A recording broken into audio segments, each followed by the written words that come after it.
She told me therapy would save our marriage. I believed her, until I found out she was sleeping with the therapist. What happened next changed everything. Don't miss the next twist. Hit subscribe and turn on the bell for more interesting stories like this. I never thought I'd be the guy typing out his entire life story for the internet to judge. But after what happened, I realized this isn't just about me anymore. If this story can help someone avoid what I went through, or make them feel a little less alone, then it's worth every word. So here's my story, raw and unfiltered. It all started like something out of a rom-com. I, 32M, met Sarah, 30F, at a coffee shop in downtown Denver. I was behind her in line, and she ordered the same drink I always get, iced oat milk latte, no syrup. I made a joke about stealing my drink, she laughed, and we ended up talking for half an hour.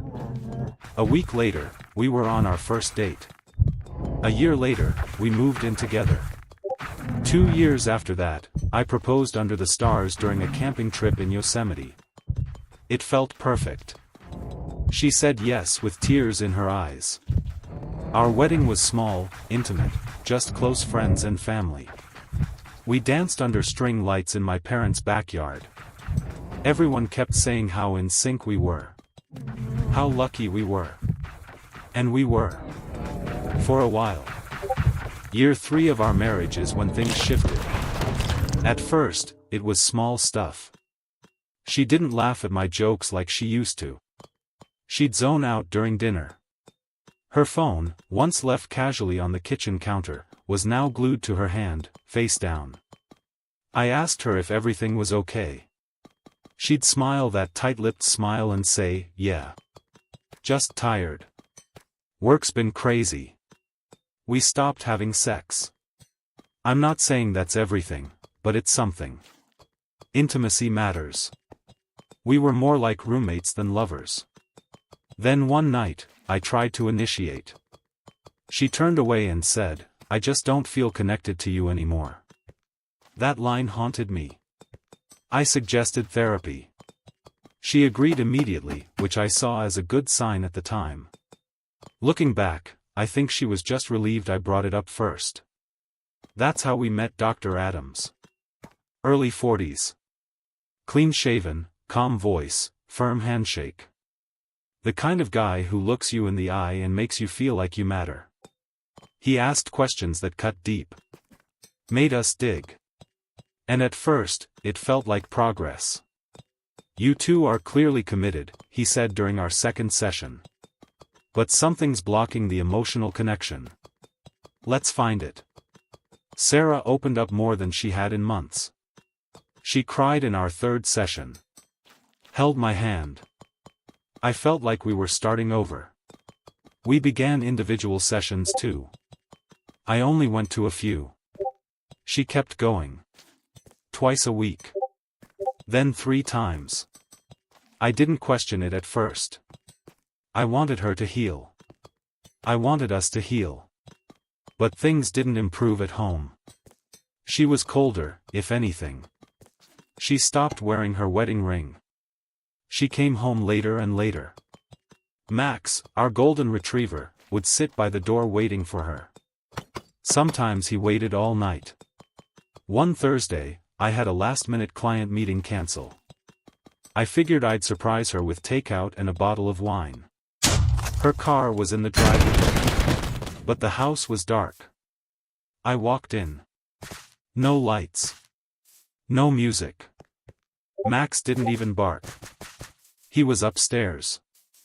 I climbed the stairs, quietly. I heard voices, soft, intimate. Then laughter. Then silence. The guest room door was open just a crack. I peeked in. Dr. Adams was sitting on the edge of the bed. Sarah was behind him, in a robe. Their hands touched briefly. Then she leaned forward and whispered something. I couldn't move. My chest felt like it was caving in. I backed away and left without a sound. That night, I drove aimlessly for hours. Parked at a gas station at 2 a.m. and cried like a child. The betrayal was so precise, so surgical. The one person meant to help us had taken her from me. The next morning, I copied everything from her cloud backup. I know, it's invasive. But I had to know the truth. Text messages. Dozens. Dates. Hotel bookings. Things like, "He has no idea. He still thinks therapy is helping. I feel seen with you. Not like at home. He's sweet, but too easy to manipulate." I nearly threw up. I confronted her that evening. Calmly. I showed her the messages.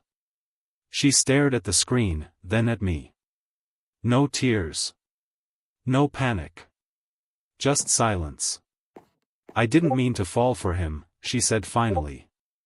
"But I did. And I can't lie anymore." She said it like a fact. Like she was reading the weather report. I packed a bag and left. That should have been the end of it. But it wasn't. A week later, I got a text from an unknown number. "Hi. You don't know me, but I'm Dr. Adams' wife. I think we should talk." Her name was Rachel. 2 kids. Married 10 years. She had found texts on his laptop, texts from Sarah and 2 other women. We met at a cafe. She looked exhausted. But sharp. Fierce. "I'm not just divorcing him," she said. "I'm going to ruin him." We compiled our evidence. Spoke to legal advisors. Contacted the licensing board. Within 2 months, Adams was suspended pending investigation. A journalist picked up the story.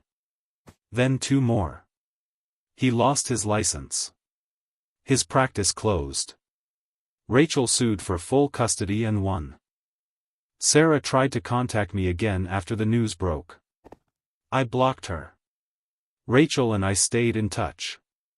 Trauma bonded us, sure, but over time, we found something deeper.